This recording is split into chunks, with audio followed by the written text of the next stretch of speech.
Welcome to the Bobby Couto Show, where we dive into the fascinating world of human experiences and excellence. With special guests, real-life anecdotes, and thought-provoking discussions. Get ready to unlock and tap into your absolute potential with your host, manifestation coach, Bobby Couto. All right, are we live? We're live. Hey, welcome everybody. November Livecast, episode 2. What's up? What do you know? We've got David Souza in the house. What's up? City Councilman-elect Chris Peckham. Welcome to the episode, my friend. Thank you for having me on. So, hey, something new, brother. We're doing these live shows. Yeah. David and I were talking, and we really want to bring more dynamic to the show. Obviously, the podcast is so very important, except the one that we did, because that was like Timu. Me and you did the Timu interview. But outside of that, doing the one-on-one interviews, and I apologize for that too, man. We were like just starting off, right? The wheels on the bus go round and round. And so to be at this point now, right? Like we've been through all this. Chris, I got to tell you, man, much like with Boomer, and I'm not, no comparison at all, but I seen the evolution, man. Like, we met right at the beginning. Mm-hmm. Like, I didn't know Chris before, and then we met right at the beginning, and then I watched this evolution through your campaign. You know what I mean? Not only you, but the people around you, and you could see the excitement. Yeah. And, I got to tell you, be honest with you, and we'll let it out. I was a fan since day one. Thank you. Sitting down, just, how honest and truthful you are, and you're real. You know what I mean? And I appreciate that. I mean, I know David and we were talking, and wow, Chris is just a real guy, man. And it was easy to write your name when I voted the other day. Yeah, How about you? I agree. Yeah, I appreciate it. Congratulations, my man. Congratulations. And your beautiful wife is here with us tonight, Kat. Welcome to the show. And you have an anniversary, right? Yeah, today, 1 year. Wow. Good things. Right? Amazing. Good things. And then Saturday, are you guys going to the event we're having Saturday? I'm planning on it, yes. Yes, I'd love to hear that too, man. That'd be great. I'm a big Sinatra fan. So. Yeah, you me are. too. Nice. Me too. Yeah. I think it's an amazing thing. Marco and I, we met. Quick story, like just completely random. And he's a promoter, Social Table, _ 617. And we were talking back and forth, and next thing you know, man, it's like we fell in love with each other. We have the same passions. We have the same dreams for the city. Yeah, Marco's a good dude. And he's like, hey, let's join forces. Let's do this together. Yeah. He's like, I'm trying to help out Nick over at the Brew House district right down South Main Street. He's like, I'm trying to pack the place for him. He goes, I book these acts that come in, and they do Sinatra nights and Dean Martin nights, Rat Pack nights. And I said to myself, man, it was probably like 5 or 6 years ago, and I said to myself, wouldn't it be so great to have that somewhere? And I'm like, maybe Providence. Whoever thought that we would have that here in our city? I mean, you know what I mean? So, but that to me, that's just proof positive, Chris. I think you coming in now, January is a big time for you, brother. That's where you hit the ground running. And I think things like this, this right here, us sitting here having these conversations, being accessible, brother. Mm-hmm. I tell you, lifelong resident of this city, never have the politicians of the city been accessible to me. I never knew anybody. It was always a name on a ballot. And I feel very fortunate and grateful to be going through this process now. And I feel like I know you. Yeah. I feel like you're my friend. I feel like the people in power have my best interest in mind. Yeah. Our values align. We have certain things in our life that we expect. And those expectations are the pursuit of happiness. Just give me a chance. And when I sit across from people like you, brother, I look you dead in the eye and I say, I see that in you, brother. I feel like I have a chance. Well, I'm sorry. Go ahead. Yeah, no worries. I like being, and I've never referred to myself as a politician. Get that a little closer to you, bro, because I don't want you talking shit about the last time. Yeah. There you go. There we go. Yeah. I like the word statesman, and I go back. I'm a history guy. Love history. So if you go back to the beginning of the country, your politicians were just angry people from the city that were sick of being taxed. Yeah, and they were the voice of their own people. They had the same mindset as their own people. And I've always been that way, and I pride myself on that. I'm just like you and everybody else in this city, no better than anybody, and I just want what's right. Yeah. And it's one thing to have David, you want to say something before I continue? No, go ahead. Well, so, in our conversations, right? So it's easy to sit and you watch these interviews, right? Yeah. And this is I'm not throwing any hate at anybody, but these interviews seem so informal, right? And that's kind of what sparked all this. Because I'm telling David, who are these people, man? Yeah. These interviews, it's like everything's written down. It's all braille. Nobody understands the words. They talk all these numbers and it doesn't mean anything. I'm like, let's show people who they really are. I want people to know who Chris Peckham is. Mm-hmm. The person, right? The statesman, right? The guy who really truly has passion for what we all want, right? We want a better future for our children. Yeah. We want to know that we're safe walking down the street. You know what I mean? Speaks volumes because you had served before in the city council and you left. Is that what it was? So, I know there was something. The second election, I lost by less than 200 votes. Okay, and then you got reelected this time. Yes. And so it shows that there was a miss, right? you were missed at some point. At some point, you made an impact somewhere that reminded people like, we need Chris back. Something happened in the midst of all this. I gotta say, I'm not a fan of all of the city councilors, right? The ones that have been there for so long, kind of fixtures, almost like the people who, but it seems who like make that's career. changed. Has that changed? Well, I think with this election showed that a little bit, Yep, right? We, yep. we were ready for some new blood. We Yep. still elected the old guard a little bit, right? Because I think that's playing it safe, right? Maybe the other people didn't make enough Yeah, noise. but we've got a lot of new blood on the But we council. have a lot of new blood, and I think Yeah. it's necessary. I think it's necessary because It's not now, not so much new blood, but the age has come down. There you go. So yeah, you have a lot of- yeah, a lot because of Brad's out. younger Brad's out. gentlemen. Yeah. You know what I mean? He's a fixture. He's been around a long time. Yeah. Brad's out. You know what I mean? So it's interesting to see a little bit of that change, and I think the city did say something in that regard with who they picked for, city council this time. With Mike. Mike did a great job as well. Like, That kid ran the best campaign I think I've ever what seen. did I tell you? Jeez. What did I tell you? You know what? What- I'll say this. Go ahead. I was everywhere. And everywhere I was, He was there. He was there. Yep. He was there before me. You know what I mean? And when I left, he was still there. I don't know how he does it. Great I think there's campaign. like 3 mics somewhere because he's He- everywhere. He has no problem going up to anybody and talk. That's what I noticed with him. The day of the election, I couldn't give enough accolades. So Yeah. before the results came in, I had pulled his wife aside, Mm. and then later on in the day, his father. And I said, I just have to tell you, he ran the best campaign. And I've been involved in politics. What did I tell you? I said at lunch today. I called said it. Mike did it. Mike ran a campaign like I have never seen in this That's city. fine. Okay. Can I ask you guys, what do you think he did great? There My was opinion? there was nothing he didn't do. Yeah. Well, that's a better Covered answer. all- That's a better he covered answer. all That's a bases. better answer. I didn't even This look is at a it that way. person who's never ran before. Yeah. Well, he did. He ran in 2009. Oh, he did. yes. Oh, that long ago. Yes. Holy And he said it moly. because I had asked him, and he told me. He said, he looked I don't at- think anybody knew that though.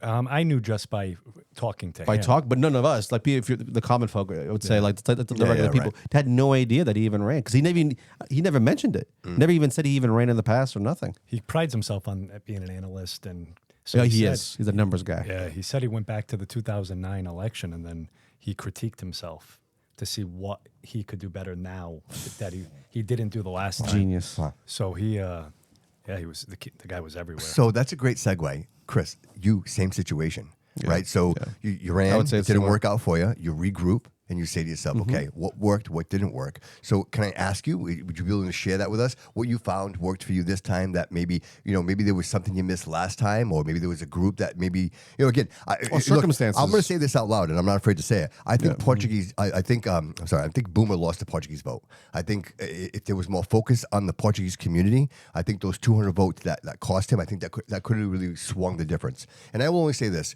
I am Portuguese. He's only Portuguese. My mom, my dad, literally first generation, came here immigrants. And the Portuguese people are very all about reputation, right? And they unlike us, we are brought up and we say, hey, do not judge a book by its cover. The Portuguese people do the opposite. They judge the book, and then if they read it, then they're like, oh, it's a good book. I'll keep it. So, in this realm where, I think Boomer is again, Paul doesn't speak Portuguese either, but I think when you're embedded with the Portuguese community, when you have people like, for example, Carlos Caesar runs the Flint community, right? Yeah. And he's involved with that Portuguese community. So when someone like him has influence and says something, you're drawing, because people, listen, David, you told me to go to that guy to cut your hair? I believe you. I'm going to go cut my hair. So that's very, very important. When You don't want to go to my guy. yeah, right. So My guy, no hair. I'll tell you a quick story. I was fortunate enough. I was invited to go to the Voz de Imigrant and sit in and participate or be involved in the debate between Paul and Gabriel. Yeah. And in that time, we arrived, and it was supposed to be 2 hours. Paul, for some reason, couldn't make it. And so we were told, hey, listen, we're not going to do the Portuguese thing. We're going to do an interview with you for an hour. And then when Paul arrives, we'll continue the debate. So we were sitting there for an hour, and Boomer, they were back and forth, just having some basic conversation. And then Paul walked in, and immediately the energy in the room shifted. It changed. You could feel the tension, right? And I'm looking at Boomer, and I could kind of see the posture change, And then Paul comes in, and he's got all his books and his manuals, and he drops them on the table, and all this paper spills out everywhere. And you could see the tension rising and rising and rising. Yeah. And then at You saw it some in real point, time. and at some point, the problem here is this: when you have a debate, the questions have to be clear. You can't have two people interpreting a question differently. When you do that, the answers are going to be different. Sure. So you have one person speaking it in one way, another person speaking the other, where someone's trying to explain something and the other person's going, ha, ha, ha. Yeah. Right? I'm not buying what you're saying. So if I don't understand the language, if English is my second language, and I'm hearing this on the radio, I don't hear the words. What am I hearing? Tone. And Yes. if anybody heard that debate, Boomer was high tone, Paul was low tone. So, long story somewhat short, the interview takes place, everything finishes. Paul gets up, doesn't say anything to anyone, literally jumps out of his chair and runs out the door. Like, literally didn't even have a chance to say goodbye to the guy.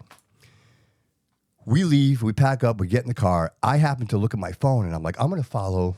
I like this guy. You know what I mean? I'm going to follow the show. And I follow it. And as I'm following it, the volume comes on. Yeah. And I hear this woman's voice, and she's screaming at the top of her lungs on the phone about how stupid Boomer is in Portuguese. And she's saying, excuse me, this, I'm just going to say it because she was saying that he's retarded, that he has an inability to have a conversation, and that he's too passionate. He's out of control. And I'm saying to myself, okay, that's fair to have an opinion, but where's the counter? Yeah. Right? There was nobody there to explain what the conversation was, what the tone of the conversation was. So it was very misleading. Sometimes it's best to do nothing, right? Like you say, certain things you Yeah. don't get involved in. In that scenario, he should have said something. 100%. But the That thing host should have said something. I agree. Absolutely. But again, I don't want to blame the host, but I'm going to blame the host because I think it's, when I ask you guys to come in here and I say, hey, listen, Chris, can you be on my show? You would expect that I'm prepared. Right? I've spent the last 2 days preparing for this, right? Yeah. You and I had a conversation. I'm like, Chris is going to be on the show. Let me look at just some information so that I'm prepared. I want to be ready. Sure. Right? So to sit down, ask, and to have that much impact and not be prepared, and again, not throwing any hate, that was detrimental to the Boomer campaign. 100%. And you didn't help about Caesar as well. Yes. I think it swayed a little bit as well. Yeah, it's the Right? combination It's the of that. combination It's of the the two. combination of that because it leads up to it. But again, I'm only saying this because I think it matters. People can say whatever they want to say, but it's only fair to give the other person you're talking about I an agree. opportunity to defend I agree. themselves, right? Or not even defend themselves, but correct the lies. Because I can say this, David, you're stupid. Yeah. Okay. What do I have to substantiate that comment? Nothing. Nothing. No, I'm your I'm opinion. expressing how I feel. It's Yeah, an opinion, yeah, right? fine. But if I say you're stupid, you could say, Bobby, you're stupid, right? Yeah, So now we're even, right? But Yeah. if I don't have the ability to do that, Yeah. it becomes very misleading. So this is just me from the outside looking in. And to kind of just go along with what you're saying, I think it's very important you have to be micro, right? And I don't want to say you have to be focusing on groups, but this community, the Fall River community, Yeah. is made up of a lot of Portuguese people. And Okay? there's also, as another element, there's also the Brazilian people as well who Yes. speak the same language, When- who will listen to the same. I'm glad you said that. Yeah, the same channels. I agree. And I say, let's say the language. Let's say the Portuguese language, because you have Cape Verdean, Brazilian. there's quite a bit. There's quite a bit. And that channel has a huge reach, a gigantic reach. Yeah. If people don't know this, he took over for Raul Benavides. Yeah. Raul Benavides was the voice of Portuguese community. Yeah. I grew Big, up big. listening to Raul Benavides every single Yeah. day. Yeah. That man now has that audience. So it is his responsibility. If you're going to get in the realm of doing this, you have to be fair to everybody. I will tell you that was a great forum. I enjoyed the forum there. It was not as structured as the two previous ones. Yeah, there's no It structure. was, Yeah, you're right. It was very so, and I liked it because it was my point of view, and it wasn't. There was nobody there to not say correct you. So, for instance, Council Dion would answer a question to my left, Yeah. and right away he'd look at me and say, "What are your thoughts on that?" Yeah, yeah. And I liked that, Yes. because it kept you on Yes. your toes. You weren't, Right. getting the same question, answering the same question as everybody else. Right. It was they put you right on a spot. Yeah. And Yeah. I like that open dialogue. Well, It's necessary. I think it's necessary. Yes. I think it can expose a lot of Yes. errors or things about a person if they're not ready. If you're ready, regardless if you're a good person or a bad person, you're ready, right? Yeah. So you can just be equally as prepared to go walk into a debate. Sure. If you have bad intentions, doesn't matter. Sure. You're prepared. But when Yeah. you can catch somebody off guard Yep. like that and put them on the spot in the moment, if they have an answer, they have an answer. Yep. If they don't, what do? Yeah. They're gonna lie about Yeah. it. But- If they but- don't lie, they're gonna. Which they never say is they always lie, right? In a sense. true. One thing they always say is. But they again, could- that's their well, perception. they could say is I don't have the answer. Yeah. And sometimes they do. Sometimes you get those people, and those are the honest. So let me ask you: would you believe that it's a construct? So because when I say this, I say when you look at the political realm Yeah. and what we expect, right? It's become a stage. So if I'm writing a movie, there's a beginning, middle, and an end, right? I write the script. So is politics become that, where it's a script, where you're gonna have you already know what it's gonna be, as opposed to, here's the counter, when I say to you, hey, what if we sit down and we just have a conversation? Chris, you tell me about your family, man. You tell me where you came from. You tell me the struggles in your life that made you the man that you are today, right? Is that not more valuable than me going, 100%. Chris, tell me about the 2% drop in the fiscal year of the transmedification of the electromagnetic spectrum. Tell me about that, right? Like, you see what I'm saying? Like, I'm not saying those things don't matter. I mean, those are details that are very, very important. But when, back to my whole example, I'm going full circle here, back to that debate on that Portuguese radio station, right?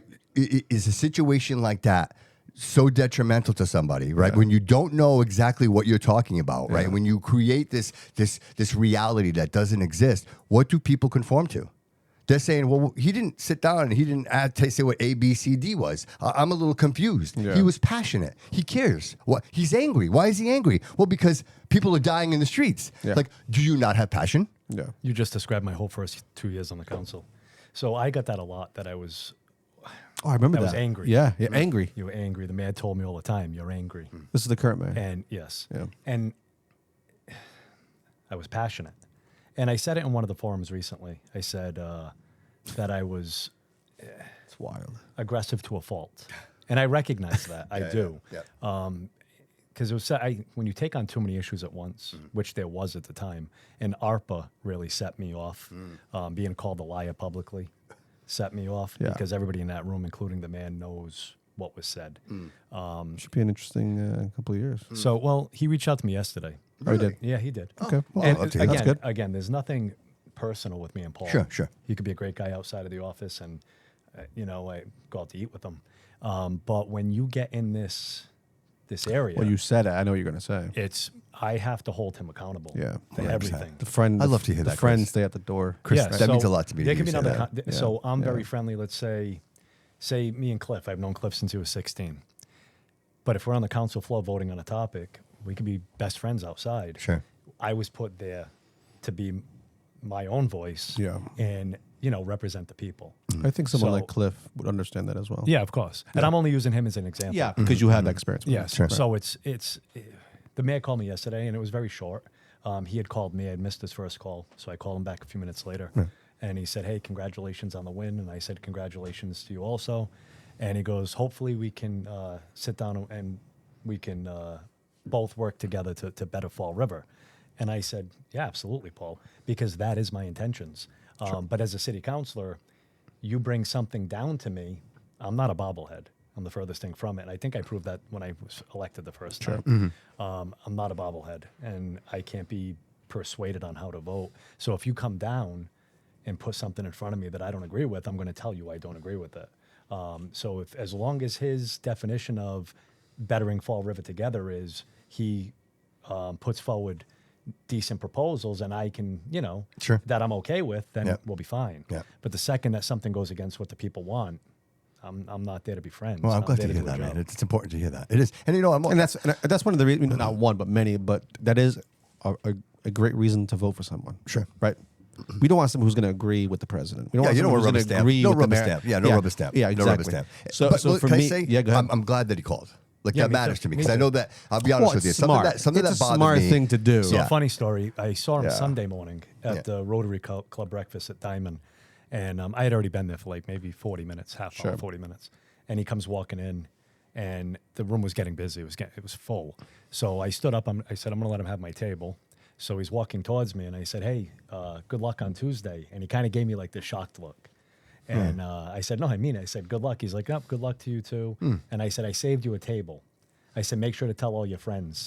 So they voted for me on Tuesday. And he cracked a joke back. He's like, no, I'm going to just put it on Facebook. And I said, go right ahead. I said, I like that. I like that. but something, again, it's not personal. Yeah, look, for the record, and I know I speak for everybody in this room. Sure. Paul's not a bad guy. Paul's I not a like bad Paul. guy. I like Paul. like I don't Paul. want anybody to think that I have I like the guy. It's agree. funny. I went to go vote, and I voted to Trinity, and I parked, and of course, you can't miss my truck. Trinity or Good Shepherd? Trinity, right on Plymouth Avenue. Oh, I thought you were. Yeah, a the Good Trinity. Shepherd. Yeah, 2B. And Gotcha. so I get there, I park, and then I come back, I get in my truck, and I look off to my right, and there's Paul. He's on the corner, and the guy was hustling. And I pulled out of the street, I rolled down my window, and I said, Paul, good luck to you, man. He's, thank you, Bobby. I appreciate that. And again, it's no hard feelings. You know, listen, this I don't have to like your policies. No, and I can make them very well known. If I don't like Chris, you, because it's not personal, No, man. I say that not all the personal. time. Yeah, man. I don't. Obviously, there's a lot of decisions he's made that have been public about. Sure. And I don't like. Yeah. You'd don't be the make- nicest guy in the world. don't make them. and- Sure. Don't make them. Right. I mean, I voted for Boomer. Like, it's not a secret. I Don't make voted the for Boomer mistakes. because I want to change. I'm not happy with what has happened up until this point. I think you've had an opportunity for 6 years. And clearly, and regardless, and I don't know that it's all, and I keep saying this, and I ask the question to everyone. I'm like, do you think it's one man? Do you think it's just one man? And the answer is no. Everybody says the same thing. No, it's not one man. It's not Paul. So, to me, it's the establishment that's been created around him that I think needs to be dismantled. I think we need to restructure that. And I think people like you, Chris, like, look, I'm not an idiot, and I don't think anybody is. You are a very charismatic and driven individual. Thank you. Like, to me, I see this as the beginning for you, bro. This is you're just scraping the surface of what your future looks like, brother. Like, I see much, huge, bigger things for you. And if this is that way to get yourself primed up for that, man, I will support you all the way, man, because I believe in you 100%. Listen, I say this. I had the opportunity to interview every single one of you guys, pretty much almost everybody. Everybody was invited, whoever showed up. And to have that ability to sit down and look at somebody in the eye and have a candid conversation with someone and really feel who they are, that you can't, when you write a name down on a ballot, this experience to me was profound. Sure. Like, because I knew the people. I've never sat at a booth or stood and wrote down names that I know these people. Yeah. I know their families. Yeah. I know where they came from. pretty interesting. I know the struggles that right? So for me, this was, again, it was an out-of-body experience. One, it was an eye opener. Yeah. Right. Getting to know people on that level. Yeah. And getting to like see through their eyes how they operate. Like, listen, I could never run for an office. That's just not me. Right. So I appreciate when I meet somebody. Well, you say that, but why wouldn't you? Would you say that's not you? It's not something I want. It's not a dream. It's not something I would ever want to do. So if you were approached and someone said to you, "Hey, listen, we think you'd be great for Absolutely this," not. you would say no. Absolutely not. I think he's full of shit. To be No, honest with you. what do you mean? There's no reason for me to run. I would never want to run. No. No kidding. No, I'd be like the Sean Kadim, maybe. A little bit behind the scenes. Yeah. Sean, your new best friend. I saw the comments on Facebook. See that? I was a little jealous. I had to get in here. Love it. Man, just great people, dude. Absolutely great Sean's people. a great guy. Yeah, they all are. Yeah. Cliff, you know what I mean? Yeah. It's just, again, like I say, I feel like I know these people, and I hope that the audience, everybody who's watching, feels the same way that I do. And that's the dream here, like to make this connection, to be like, hey guys, these aren't just like names on a ballot. These are people that live in our community. These people genuinely care about us. You know what I mean? Yeah. You're here with your wife. You guys are on your anniversary. You're going to, like, you took the time to come here. Girlfriend, not wife. Not wife. Okay, yeah. girlfriend. That's all right. You're with Had your, me fooled. Yeah, you're with the girlfriend. You just never know where to go with that. my best friend. So there you go. You're with your best friend. You're here. You took the time to come up here and to speak with us and to speak with our constituents. Man, this is awesome, bro. And I'm real grateful for that. But that's the way it should be. So, like I said earlier, you go back to early America. It was the people on the street. Sure, It wasn't a suit that was around forever and was doing a political thing. It was just your average Joe that wanted to run because he wanted his community to be better because his family lived there. Yeah. And I think right now we have a very strong council now, as of January 5th. I look, and again, you have some younger individuals now that are passionate, and you have different areas of expertise. Sure. So you've got Councilor Kadim, and I always give credit where credit is due.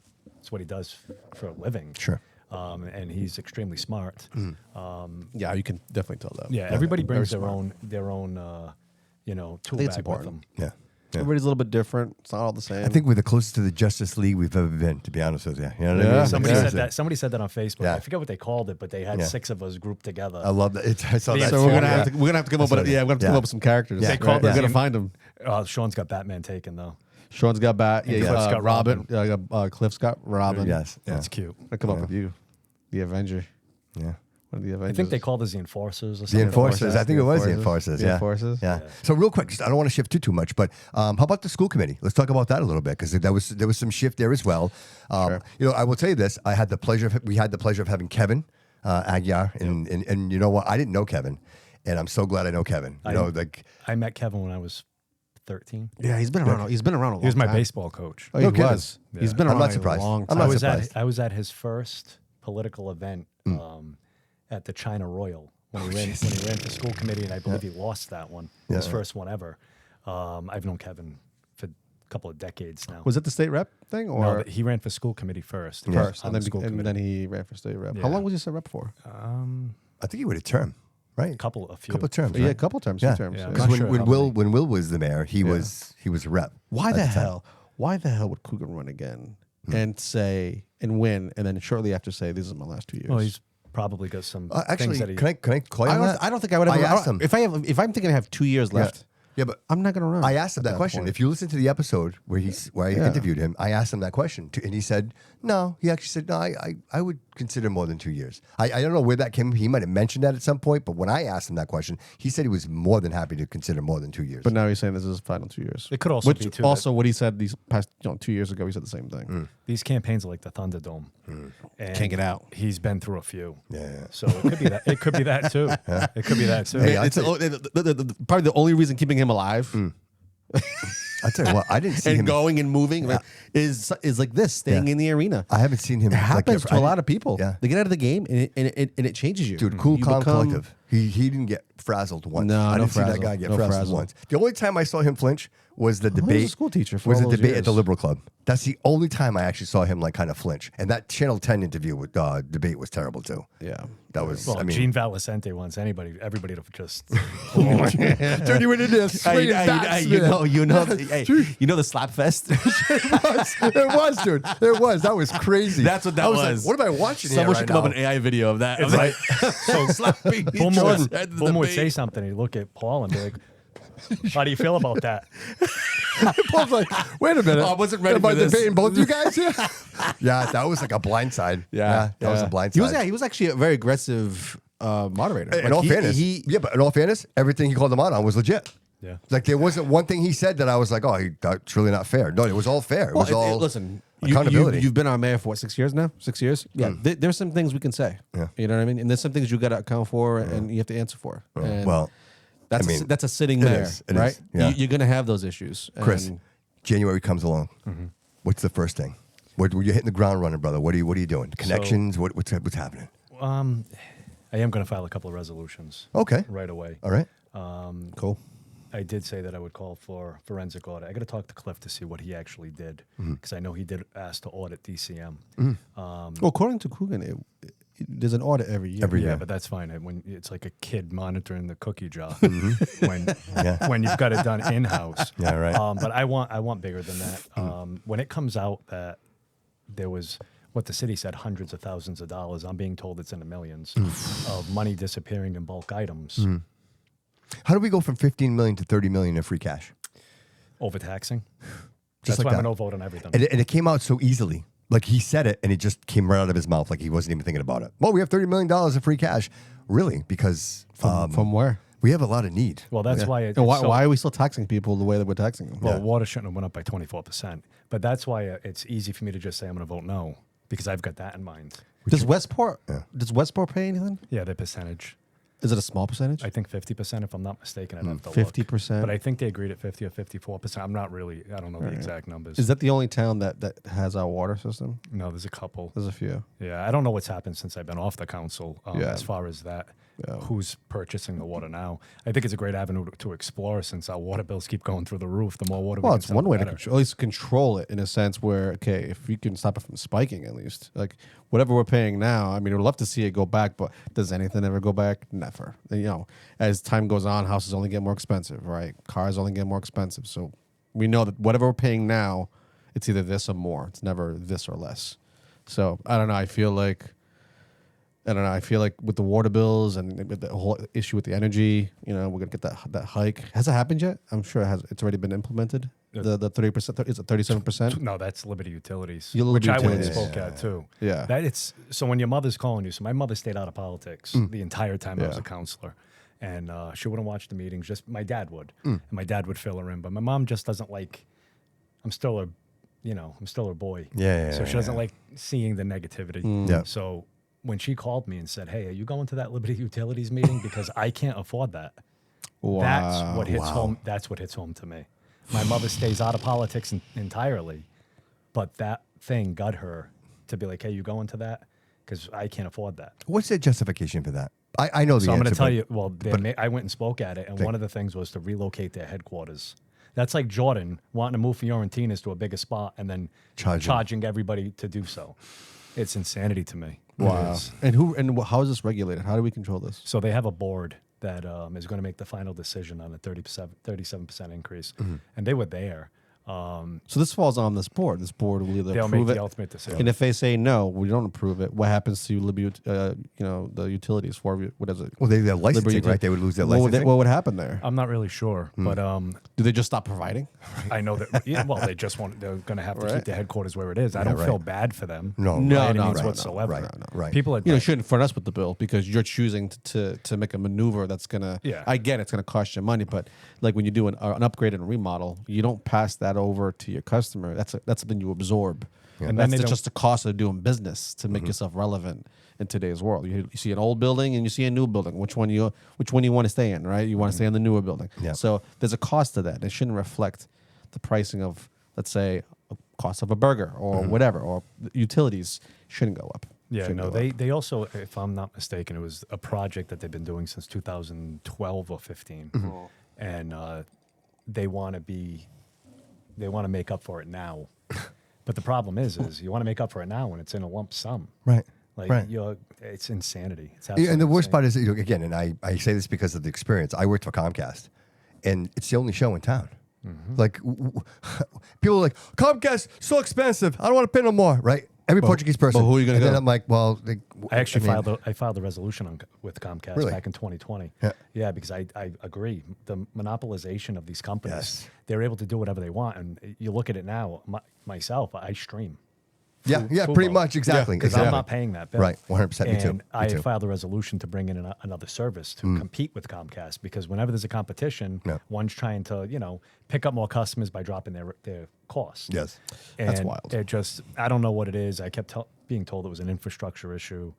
We couldn't bring in another company. But so what? Comcast is here forever. That's bullshit. That's Yeah. bull- It's that's bullshit. forever. That's bullshit. We can't. You have upgrade any Verizon type in of the area too, don't infrastructure. they? But the funny thing is they just recently announced they want to put these Wi-Fi boxes in the parks. Yes, WiMAX. If we're able to do that, why can't Verizon come in and offer us Yes. cable services Yes. or something? 100%. Because it's the licensing. It's who's in, who's not in. But I think, again, here you are. And these are the things I think that will be addressed. I think, the citizens pay a lot of actually, they pay all of the brunt. And quite frankly, I don't think people mind when you can justify. Right? If you tell me, Bobby, listen, you're going to pay a little bit more, but we're going to save the children. I'm like, okay, well, can I pay a little extra? Yeah. Look, I don't mind. I'll pay that. But when you can't justify it to do a 37% hike on a product that's like saying, hey, listen, baby formula is $10 today. We're going to charge $1,000 tomorrow. Oh, well, where am I going to get my baby formula? How am I going to feed my baby? Yep. Right? And this is that same type of situation where you back people into a corner, and then we're having ridiculous conversations where people like Jordan, hats off to Jordan. I keep saying it. I'm going to get a T-shirt. Do what Jordan's doing. Because the guy shows up. He's all out of breath. He's with his kid. Like, he always shows up. He left his kid's sweatshirt behind. I think I still have it in the car. See, this, Jordan, come get your sweatshirt. And, he's so passionate. And people are like, Yes. oh, you're a loudmouth. You're a blowhard. But you know what, though? Maybe, listen, you know why he's a blowhard? Because there aren't enough people to make the noise. Look, if you have 10 people making the noise, he doesn't have to scream as loud. So when you're all by yourself, dude, and You're you're right. screaming into the void, you got to be loud. Jordan's another one I go back decades with since we were kids. Yeah. Very passionate person. Yep. And if you listen to him, he makes sense. Yes. He does. Yes. Now, if you had a lot of people that made sense, the city wouldn't be in the predicament it is today. Right. You know what? I totally agree with you. Yeah. Well, but we do have common sense people. Like you are here, Chris. You're the next up. And so there are people out there that are receptive to change. There are people receptive that want great things, and they see that in you. So we know that people see some of that, but where do they get scared? And, I hate to term the coin because I'm going to trademark this. The bottom feeders. That's what I think we're competing with is the bottom feeders. So what you do is you create an economic system of contractors and of realty and of this whole economic engine that is contingent upon who is in office, right? Who is cutting the check. And so these people who I've had the pleasure of having conversations with, and these are good people. Like I'm not because they're surviving. And what they say to me is, Bobby, I don't want change. For example, I won't say what the industry is, but let's say there's an industry in this city that if it didn't operate, then we would be up to our eyeballs in trash, right? Yeah. So the person who makes that decision on that contract is in office.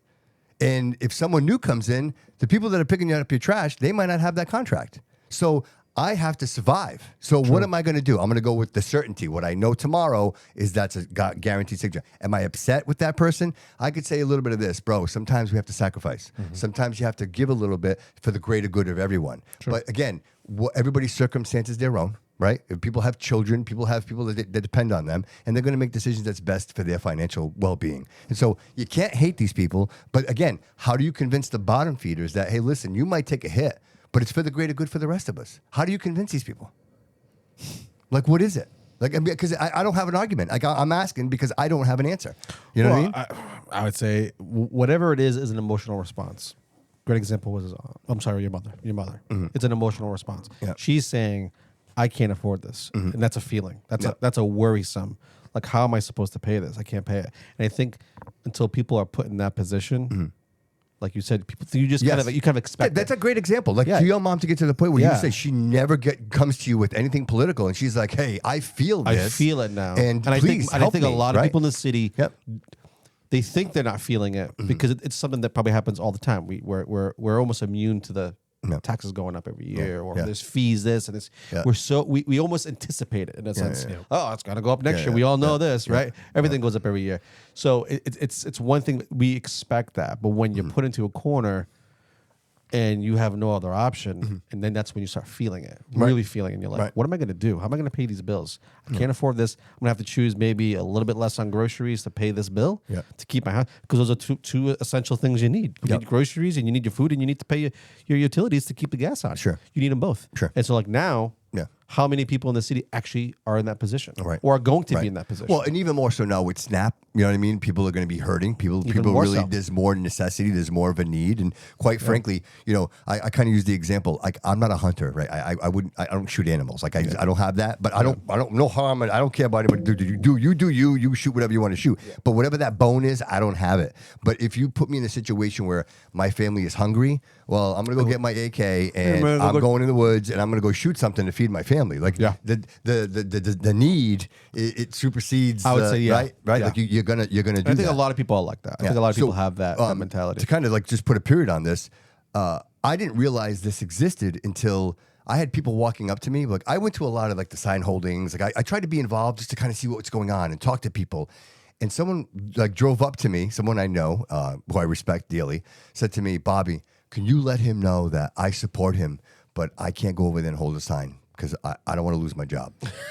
Dude, that's exactly what he said to me. It's like, I'm like, dude, are you for real? He's like, it's like not putting a sticker, like a Trump sticker in your car, worried that it's going to be vandalized. I got that a lot during the campaign. Yeah. Really? So reaching out for sign locations or donations. Dude, how crazy is that? And it's like, well, you know, nobody should feel that I'm way. in a rough spot business-wise or my job. And and I agree with you. I agree. So it's like anything else. So like I said, I respect Paul as a person. I didn't like his politics. Yep.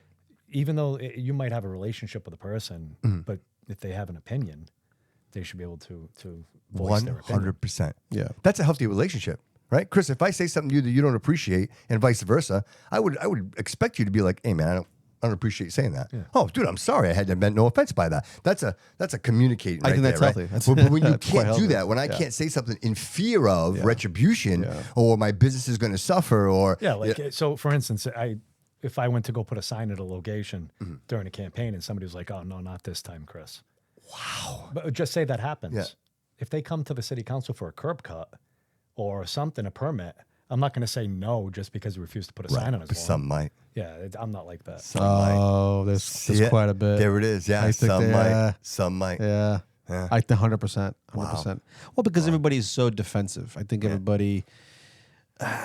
Well, they should be, right? Like it's almost like don't turn your back. 100%. And I just feel like that's a natural emotional response, is to be like, I won't forget that. And then you retaliate with that example. You know what I'm saying? Yeah. It's wild. But I think a lot of people, and not a lot of people, but I say there's a few in city council I think that are like that. Yeah. I won't mention any names, but well, serious.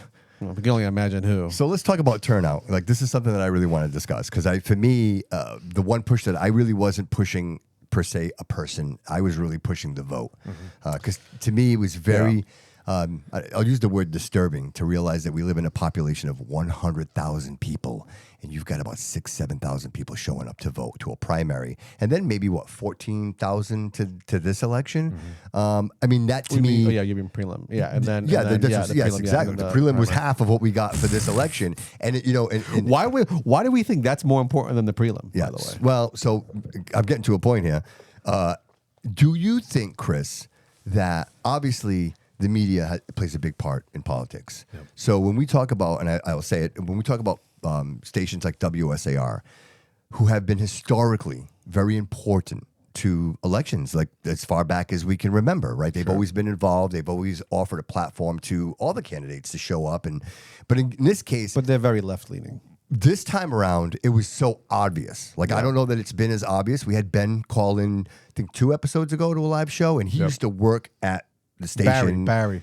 It was Barry. Yes. Yeah. And see my name. And he mentioned that Carol was the station director at the time, and that it was very clear that there was a very left leaning agenda, and that they weren't allowing it. But this time, actually hearing it, I never listened to WSAR. I was purposely listening to hear these conversations, and Jordan would be like, "I'm calling the station." I'm like, "I got to hear this," and they were literally hanging up on him. And I know, well, Jordan played a part. This is the Jordan show, everybody. This is not the Jordan show. But what I want to say is that regardless of anything, there has to be a level of acceptance to even, you may not like the message, right? But as long as he's not using profanities and he's using the platform properly. I get the Hurricane show because that's a sports show. We don't talk politics. I get it. I would hang up on you too. But the other shows where they're back and forth is hilarious. I mean, it is hilarious. But again, to hear the other guy on the other line, never offering Boomer an opportunity to go on the station and speak to me is a problem. Well, that's censorship, right? Or you're preventing someone from speaking. Listen, your listeners, you might have. You said censorship, but that I disagree, because censorship there's necessary censorship. I agree in necessary censorship. Well, this is something different. This is total censorship. This is you're not even allowing somebody to even have a voice in anything. Yes. And you know how many people listen to that show that are not left? Voters. And they're not left. There's actually a lot of people who are in the middle. Yeah. And some of them might swing a little bit to the right. Yeah. But there's a lot of people that listen, and the ones that a lot of them that call in do have different views from the left. So like to have this popular station and to only push the one side. Sure. Like we watch Fox News, right? Okay, fine. We know that Fox News is, conservative. Yep. But they do have liberal people on the panel. Well, right? They do. And I get it, but at least it allows a conversation. Yeah, happen, the right? perception of that. Yeah. Yes. If I'm sitting here and you're sitting here and we're all agreeing with each other, we're not really getting much done here, right? There's no dialogue. There's no resistance. We're not learning anything new here. Yeah. So we're just kind of saying the same to stuff. my question, leading up to my question, Chris, do you think that this had an impact on the election? Do you think that the actual media coverage, do you think it had a profound impact or lack thereof? Do you think? No. No. I think that the low voter turnout we have, being from here, you look around the city, nobody's from here anymore. And they're not. That's a great point. Yeah, that's a great point. They're not connected.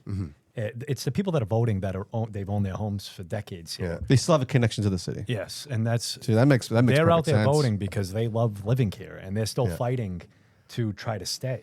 Wow. And So are we saying it's 14,000 people? That's it? if I don't know, I wouldn't. No, I'm just like, Well, compare. We have the numbers, right? loosely. We I'm can using that compare the loosely. numbers after to whatever happened this one during this primary, and then we can go back 2 years and see All right. what So is. here's the question: is it bad enough?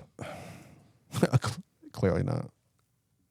The thing is, too, you got to think like a lot of these multi-family units, these three tenement houses, they're not owned by anybody in the city any longer. No. So, for instance, the house behind me is a 3 tenement on Bay Street. Good point. And the yard needed to be cut, and it was really overgrown. So I tried to find the landlord's number, and it was some woman in Boston. And I get that all the time. Like, can you? They'd call me. Can you find out who lives or who owns this property here? And it's all absentee landlords. There's a lot of absentee landlords, and especially now with the market rate housing prices, you have a lot of people scooping these places up from Boston, that area. You know, they're not coming. They don't live here, so they can't vote. and a lot of their tenants aren't from here either. Wow. So that passion, like I have, like you have, like he has, it's not in them to want to get out on that day or leave work on their lunch break to go vote. Yeah. I think the people that are voting are the people that really care. Sure. And those are the people, I'm here for the entire city. Sure. But I understand why. Like I love this city, right? Right. So I want to make it as best as I can so I can stay and I can afford, and my daughter can stay here and she can afford to live here. That's why I did this again. I like I said, I didn't have to. I just retired. I just had a surgery in February. I got a lot going on. Sure. Yeah. But I've said this before. I found myself watching the TV at the city council meetings and yelling at it. And then one day I said, this isn't doing me any good. I love that. Action, man. Action, right? Yeah. Action. But I believe that's how a lot of these taxpayers are feeling. Yep. Because I'm just like them, right? I'm a taxpayer. I own a property.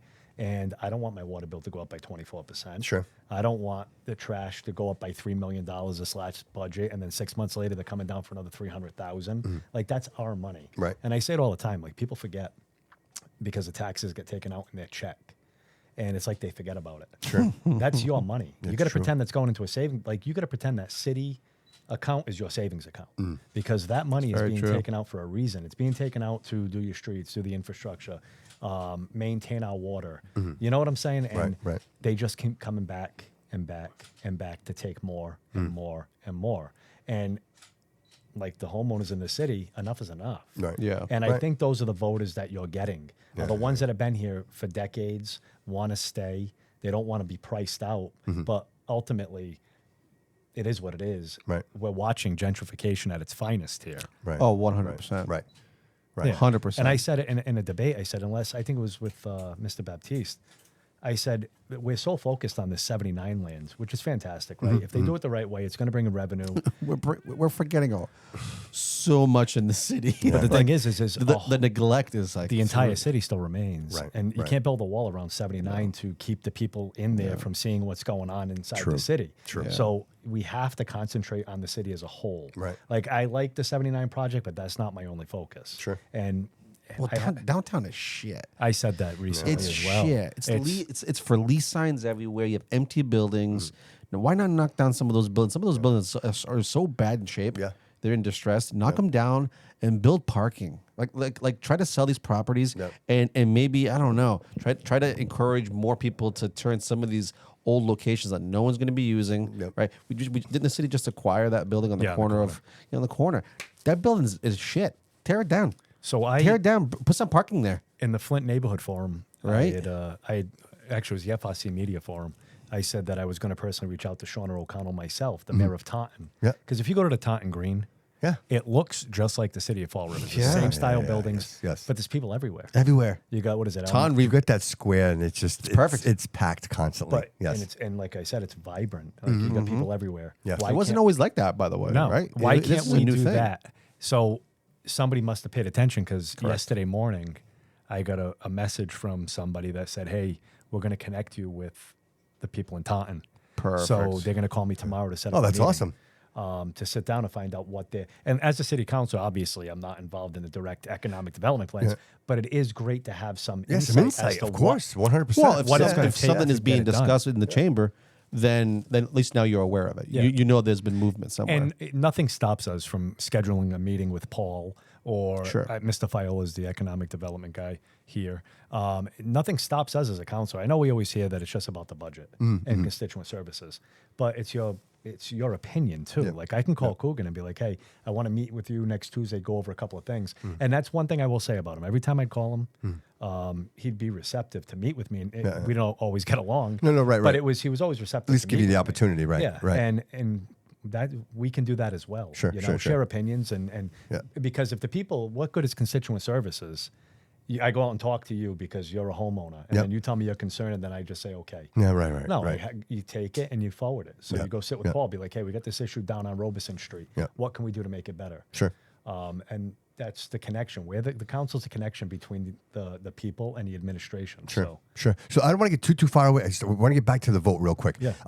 Just one more category I want to talk about was the youth vote. I think like here we are, it's a critical point, right? So we talk about aging voting demographic, right? And I think that's who showed up. I think the older demographic showed up. The youth vote, I talked to Jody. Jody's in the pocket of that youth vote, those 20-year-olds. Yep. How do we convince Jody to go out? And he did this time. Jody, my man, went and voted. Hats on, right? And but how do you convince all his friends to show up and that it matters and that they should be a part of this? I think you got to get to them early. So I'll use my own experience. I've been involved in this forever in politics in some capacity. And what I mean by that is when I was a little boy, my father had me at the Niagara Fire Station at Plymouth Ave in Rodman holding a sign. And I've held signs, I'll be honest with you, as a kid, I was holding Linda Pereira signs at the corner, Kevin Aguiar signs. My father did campaigns all the way back to Carlton Viveris. And it was I was there with Carlton Viveris too. I was Chuck E. Cheese. Remember when Chuck E. Cheese was him, like Bill Damaris? Remember Bill Damaris? Do you remember? So, quick story, not to get you off. I was working at Chuck E. Cheese, and Bill's like, "Hey, you want to go campaigning with me?" I'm like, "Yeah." He's like, "You just got to wear the costume." So I put the Chuck E. Cheese costume on in front of where CBS From now. Viveris? From Viveris? Yeah, Mayor Viveris. Get out of CBS now used to be China Royal was right there. I was over there using the Chuck E. Cheese costume, campaigning for Mayor Carlton Viveris. like nobody told Chuck E. Cheese that was happening. You know what I'm saying? Yeah, he won. Oh, I'm sure. Major endorsement. Free pizza right? for everybody. Free pizza. Tokens. Where I was getting at with Okay, that sorry. was it started young. Yeah. And I developed a passion for it, right?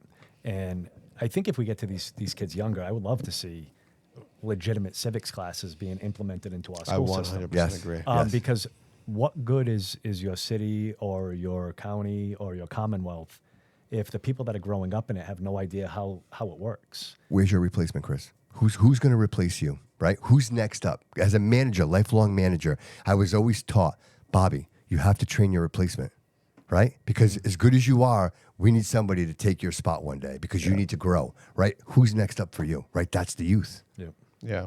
I agree. right? So I look at my daughter, and it's a prime example of this. So I ran for city council the first time. She was right by my side. Everything I went to, she was there.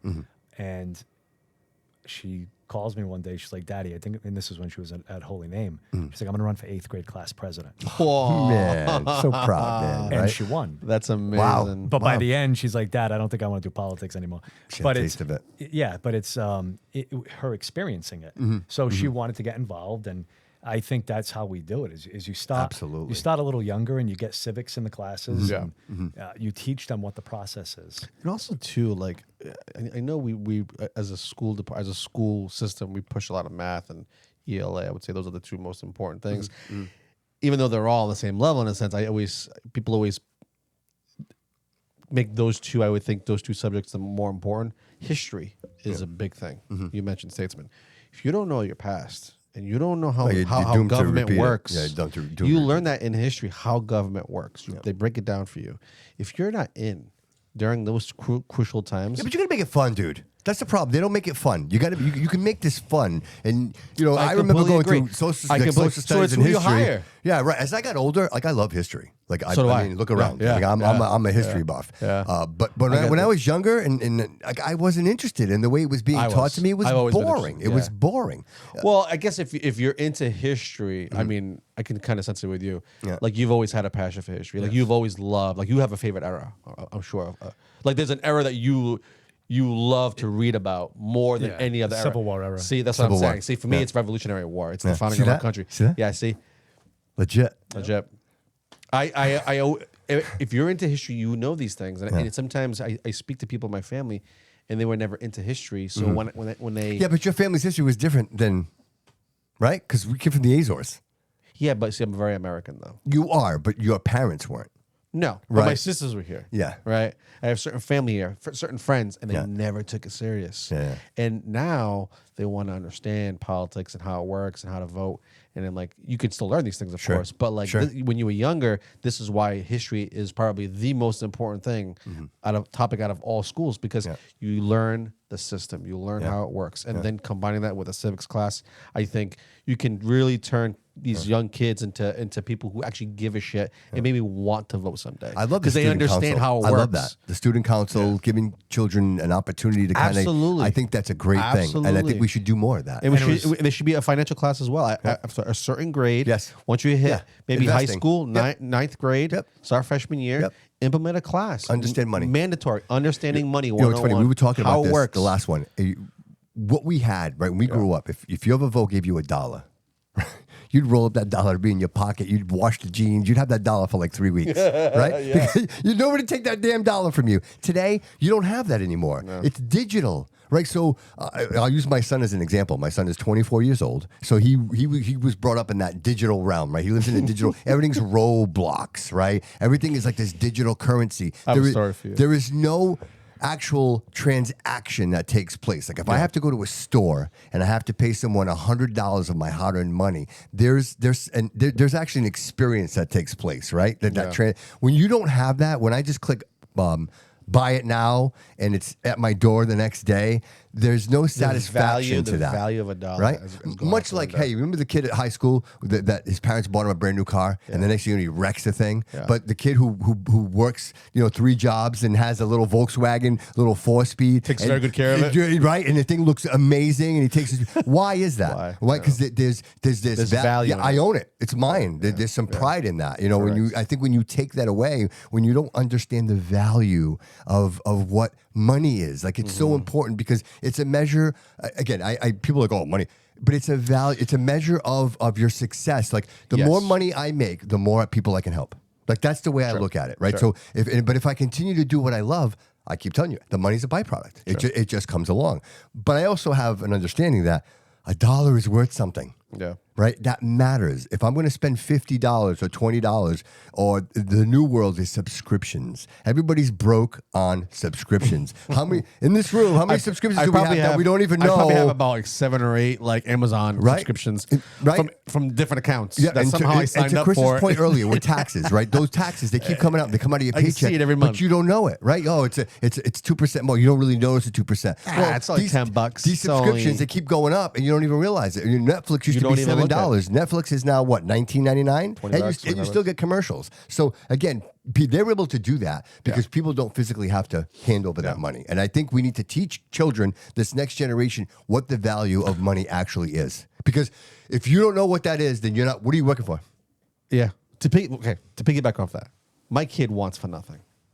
She never asks for anything, and I want her to. Like I want her to be like, hey, Dad, since she was a little kid, we go through the store, and I would kind of go through the toy aisle, and to see if she sees anything like, oh, I want this or I want that. Nothing, and I would just study her, and then eventually I'd be like, babe, is there anything you like here? Nothing, and she's like, that's pretty cool over there. Yeah.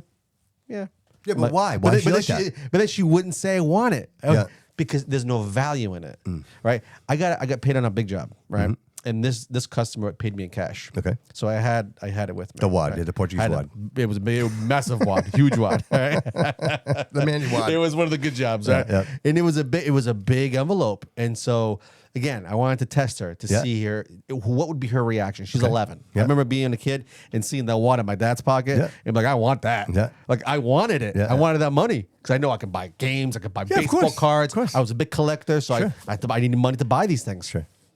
And I took it out, and it was about $10,000 in this envelope, and I gave it to her, cash, and I gave it to her, and she looked at it, and she's like, "Wow, that's cool." Yeah, she played with it. That's it. And then she handed it back to me, like as if it was nothing. What she has do with no it? idea, what $10,000 is, right? Yeah. For me as a kid, if I saw holy, instantly, I've never seen this much money, right? I've never seen this much money. The possibilities. I'm gonna buy a Lamborghini with that money. Go on. Like you have these things, and you nothing. That's a great point, David. But that's just nothing. Yes. But that's today's world. Yeah. These kids, I feel like they have, not all of them, but some of them, because they're so distracted with everything that is not important. Yeah. Like we had games, we had whatever, but it was not like what we have today. We didn't have tablets. You started this statement, and I think you answered the question, and you said it.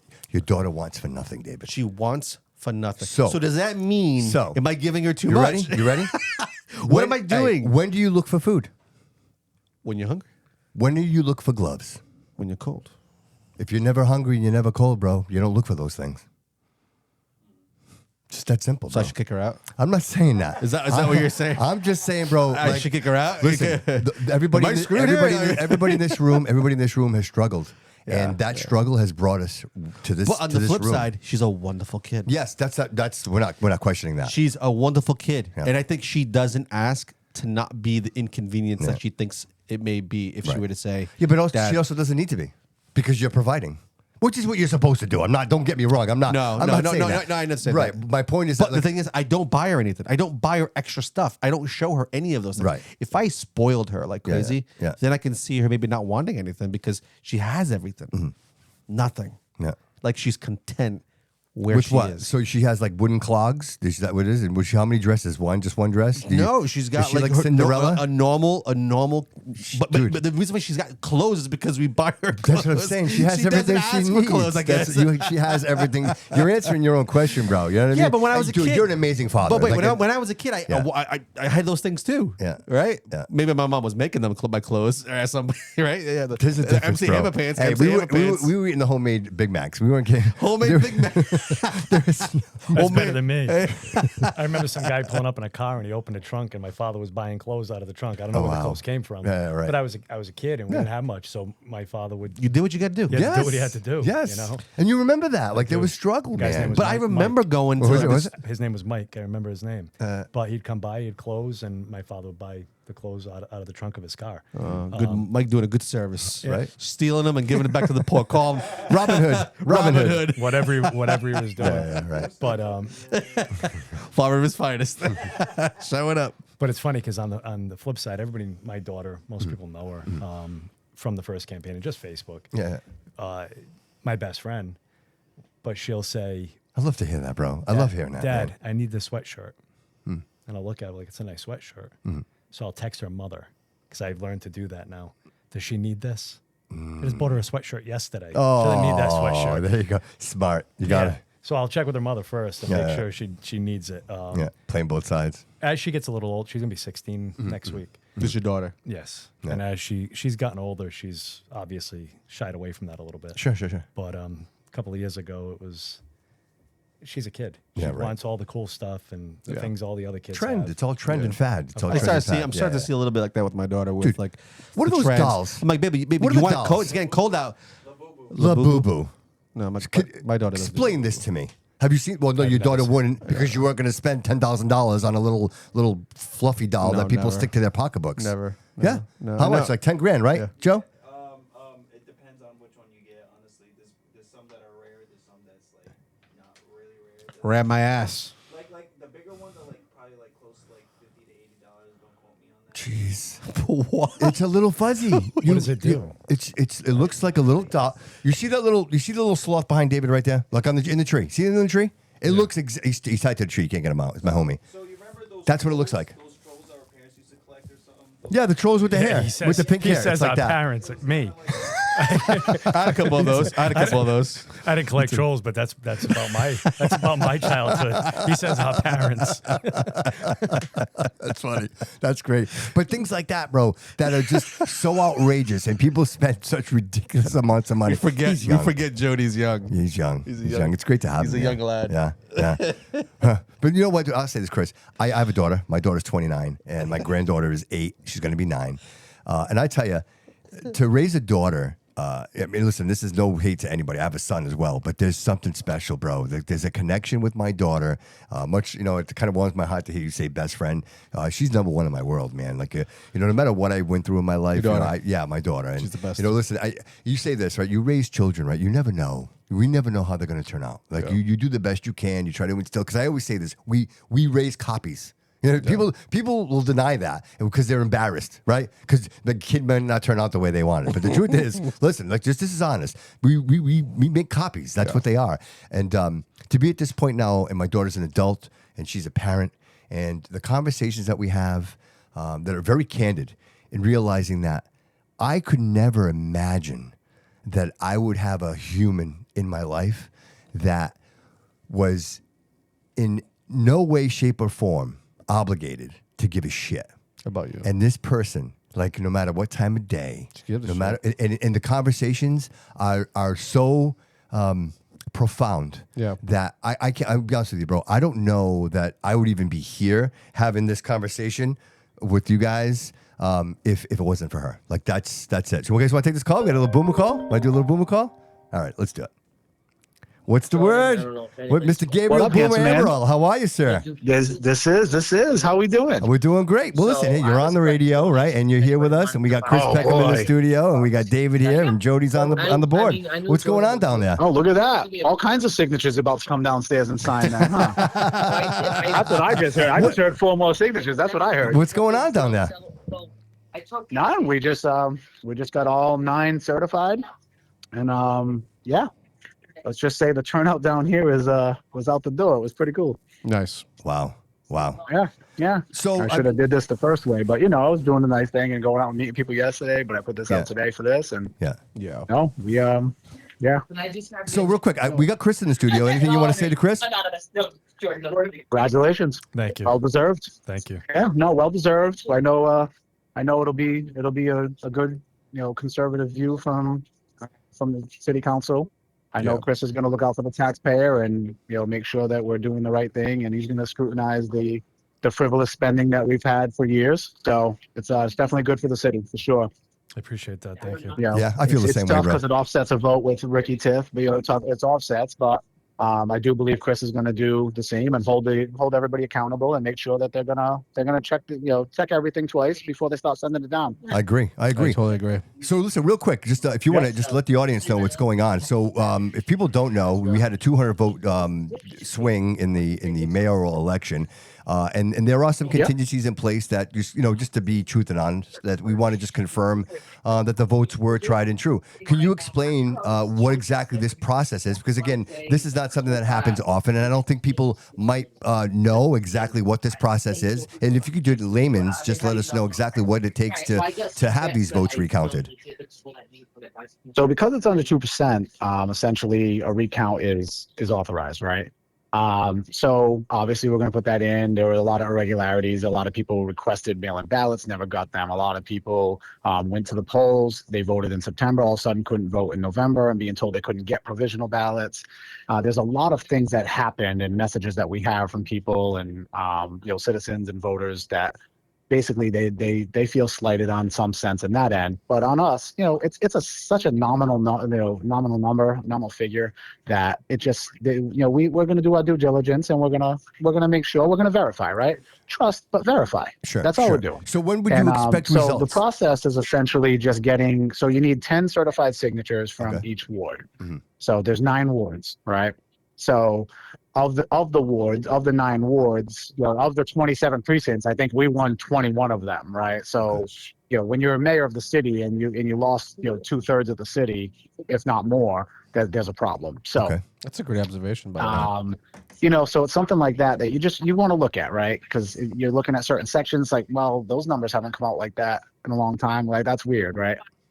So we're just checking on things, but the process is simple. It's just basically it's taxing. We got to get all 9 wards, 10 certified. I'm doing 15 on each to make sure that there's no issues. They can't play games. Not that I don't trust the elections office, but I don't trust the administration. So again, I've been very vocal about that. It is what it is. We've seen way too much go on and over the years, and we've had enough. And I'm not putting that in anybody's hands. So we're just here, crossing our T's, dotting our I's. Yep. Everything's notarized. Okay. We're just waiting on a few more extra signatures now just to make sure. Okay. And that's it. So you'll submit this tomorrow? Probably gonna wait till Monday. Okay, so Monday. You submit this Monday. Probably gonna wait till Monday. So how long would we wait for? I'm just waiting on a few more things, a few more from some of the citizens that said that they did this, they got their mail-in ballots returned to them, things like that. So I'm waiting on the proof of this stuff, so I have it all before we go in there. Sure. And so when you drop this off, how long will this process take? That I don't know. That's going to be up to the elections office. I'm not sure how long it takes. We have until the 14th. I don't know if they wait until that time or if they just start it right away, or I'm not exactly sure. I've never done one of these, right? Sure. And I don't remember the city ever being close enough to do this. The last few elections they won by thousands, 2000s. There's never been a race this close like this for the mayor. So Sure. So you're retrieving these signatures and you're talking to these people, and are you hearing from them? Are they telling you? Because listen, I'm going to be honest with you. yeah. And we got Chris here as well. I went in to vote, and I voted over. I'm 2B, and I voted over at the Trinity, and I walked into that establishment with my license in my hand. Oh, yes. And I walked up, and of course, everybody, listen, no hate to these people are wonderful. Every time I go there, it's a big smile. Everybody's really, really nice.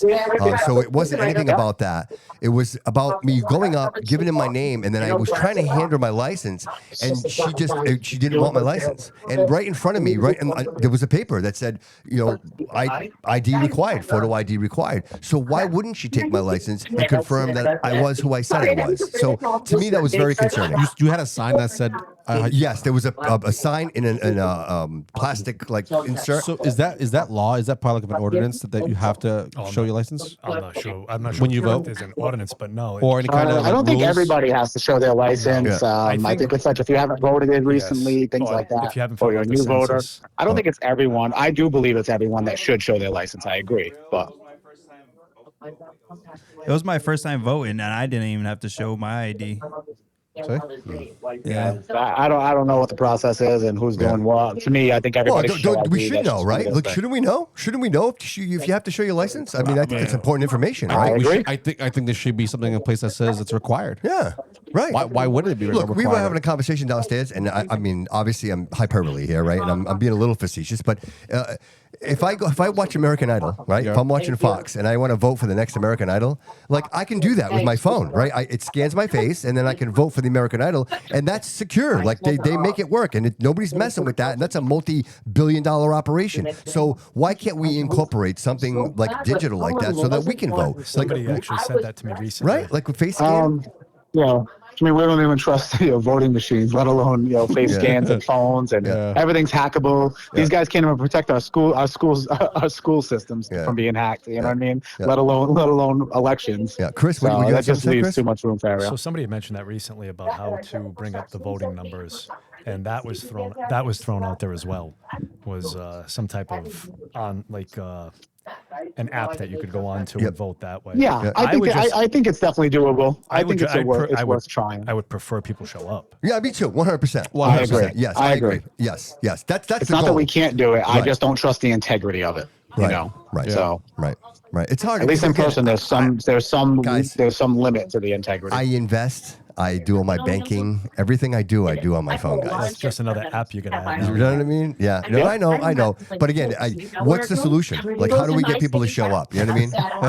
How do you get people to show up? Stop lying to them. Stop abusing them. Yeah. Yeah. And unfortunately, you try to get good people in there to do it, and you got to deal with the haters and the nonsense, and the people who It's a were human jealous trait. of people when they were like 12 years old and go out there and create all the chaos.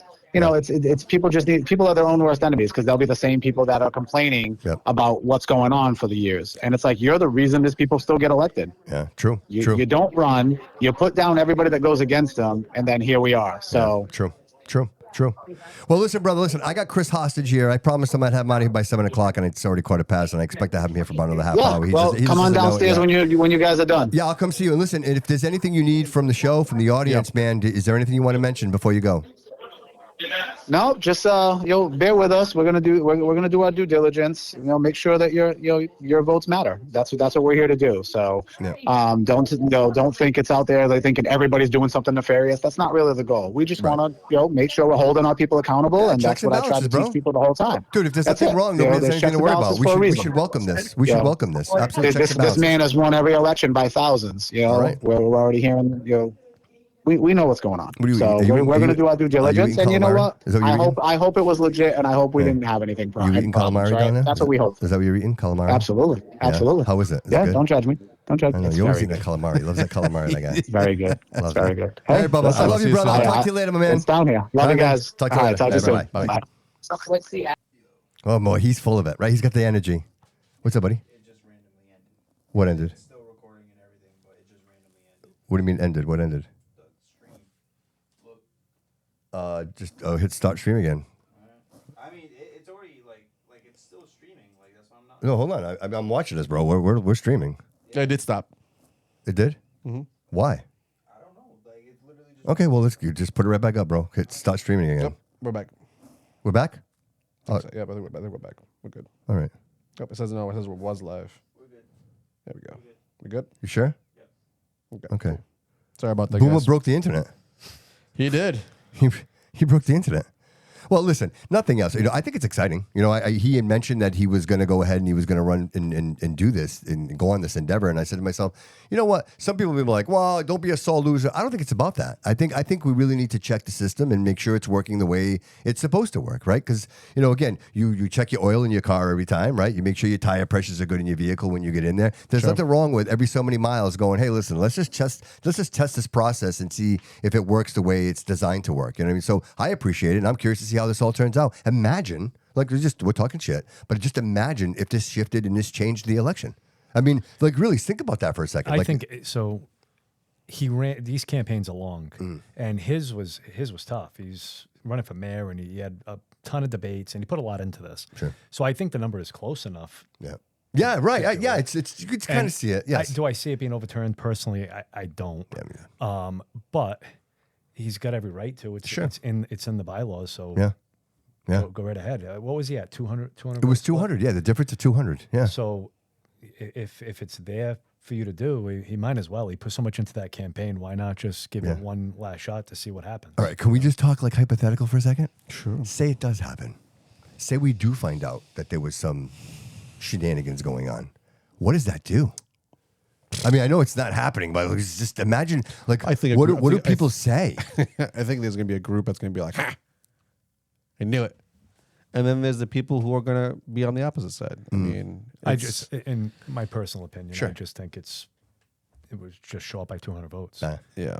I'm with you, bro. I'm not sitting here going, yeah, for sure. I'm with you. You kind of see the areas. If there was ever any kind of stuff going on, it's going to be with the mail. But if you look at the precincts, it kind of makes sense. You see the precincts, the areas, the north end, the south end. You kind of see where the votes came in. But being within 2%, being within, I think you'd be foolish to at least not try. Yeah, you'd be surprised. But you know what, though, bro? But even if the number does change, Other local. There's been a couple people who've lost by a couple of votes. Yeah, I know. In the city council, just a couple. Yeah, and that was enough. Hey, 200 out of 14 is a lot when you think about it. I understand. You know what I'm saying? If it was understand. 100,000 votes and it was 200, I'd be like, wow, that's really close. But out of 14,000 votes, 200. And what is 200 in our city? That's what I'm saying. It's a lot more. Yes, it's a lot more. Yes. There's 200. But I'm glad. I'm happy. I'm happy he's going through the process. I'm glad he's doing it. I think he should. I think anybody who's in that position should at least try. And with things that have gone on, and not even in this city, but I remember one of the elections recently. Yeah. The woman from Somerset that was just seen walking out of a back door with a bunch of ballots in her hand and putting them in her personal car. Yes. Well, you see my So point. there's always. If you think that it can't happen in this city, it can happen anywhere. Right. Anywhere. Right. And you know what? And it's not even to say that that's malfeasance, but just to say that, that might be the normal thing that they do all the time. And nobody's even thinking that that's the wrong thing. You know what I mean? The woman's like, okay, I'll bring hey, Julie, you want to bring him over? Yeah, I'm on my way. I'll stop and pick up my granddaughter and I'll drop him off. Right. That's possible. It's one of those things, in our situation, I believe it's the police department, right? The police department are the one that transports the. Yeah. And that's why there's always a police officer at the polls, because there's supposed to be a police officer with the ballots at all times. The ballot machines. Yeah. And I'm not sure, but I remember back in the day they went into the basement of the government center, and I'm pretty sure that's where they still go, but I'm not sure. I've been on the counting end the last couple elections, so it's yeah. Your boy wants to know, do you remember the PAL days? Who's that, Loco? Mm-hmm. Yeah, he's gonna He just had a major great event. He just had a great event. Dude, his hair, man. Rick James. Rick James with the Jerry curls. He does. I love it. That's his real hair, right? That's his real hair, I think. No, it's a wig. That's not? It's a wig. Jeffrey Dahmer that day. So of course you were. Of course. What? He has a video, and it was from when he put it up during my 2019 election, I believe it was. And it's from when I was on the auxiliary police. I was doing a detail at the PAL. And he was being rowdy, a boy Loco. Loco, yeah. And he was going from door to door, and I kept throwing him out. And then he came to the back door, and I was a little candid in what I told him to go do. So he put it up on Facebook. Oh. Yeah. But something, I reached out to him after, and I hadn't seen him since then. That might have been 2001. Yeah. And good guy. Yeah, totally. I love Loco. I like anybody that gets the community out there. Yes, Fall River, they yes. represent the city. Yeah, sure. And he does that very well. He really does. He does. He's an asset. I know Yeah. he wanted to put on an event this past summer. I think it was. Yeah. Right on South Main. And Yeah, we did it. We did it. He actually Yeah, I was there. cares. Yeah, we He did it. actually That was one of No, our he biggest does. shows. He does. Yeah. Listen, I understand that your boy Loco. We love you, Loco. Is a certain flavor of person, right? And I Yeah. understand that.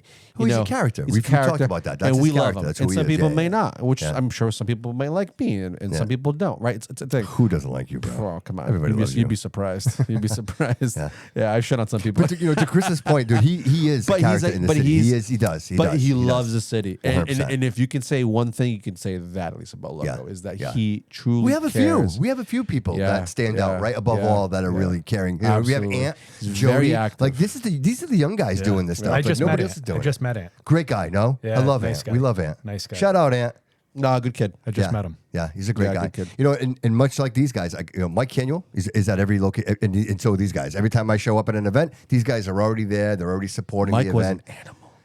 Yeah, it's great. Yeah, it's amazing. We went to that Chris. So impressed Chris with him. Sylvia had that event at the Hyundai. I don't know if you guys had a chance to go there.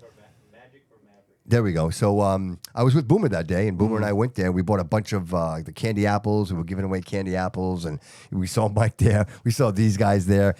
Guys, Peter Griffin, he was there. I saw him there. Yeah, it's like all these people that genuinely care about the city, their characters. Another one, Peter Griffin. I don't know who he was, but he puts the city out, and I love that. Anybody that markets the city, Yeah, he you does. And he's you got a see- great following. He does.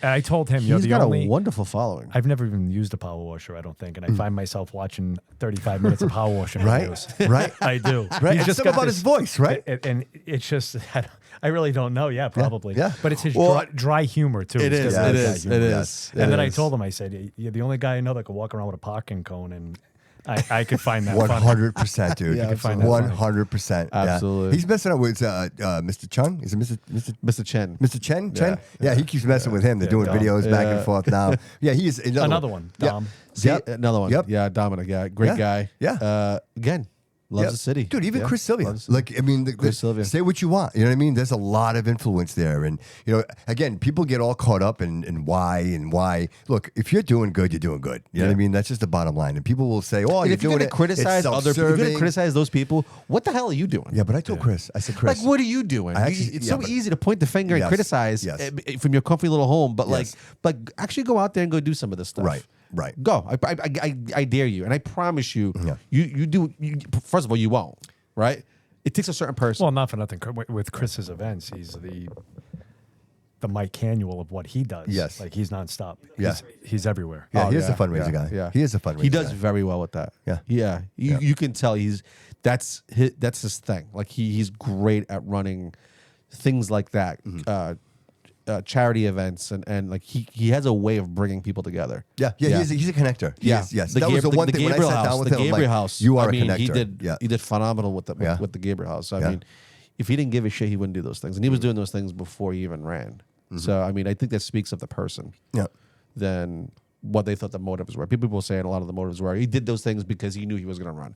I don't think about it. I don't believe so. I think Chris ran because he saw something I at can tell that you moment. that's not true. Really? No, I'm telling you that he didn't do all that to run. Oh, that's what I'm saying. Yeah, Yeah. no, Like that's not- he did things because that was his nature. Yeah, but you know what? The nature of politics and the dirty part of it Oh, yeah. got to him. Like I could see it. Like the guy I sat down with, when he was promoting his Yeah. campaign, and the guy I sat down with Yeah, broke him. when he surrendered his campaign. And what I mean by broken, I don't mean like broken like as a person, but like he saw it. Yeah. he Like, did. Well, you know what it was? this is he not told- what I his thought words was to me gonna be. was he's seen the ugly. Like Seen the a ugly. lot of people don't see the ugly. They don't. In politics. Like I said earlier, it's like the Thunderdome. Yeah, It right. really yeah, is. yeah. Yeah, Well, that's yeah. a great analogy. Gladiator. That's a great Gladiator, analogy. man. It's you and Yeah. them and everybody. And I think the it's problem is, and I say this often, the Messiah is not going to run for office. Everybody's got something, Yeah. And my divorce brought up a couple of times. It is what it is. I'm a city kid from Fall River. Like, find somebody that hasn't been divorced, or, Right. Right. Yeah, but it's bizarre how something like But that. it shouldn't matter. That shouldn't matter. Yeah, it should Yeah, never it matter. shouldn't matter. It should Right. never matter. Right. You know what I mean? Well, it doesn't matter until it matters, right? Yeah. Well, But to get in this game, you have to understand that Yeah.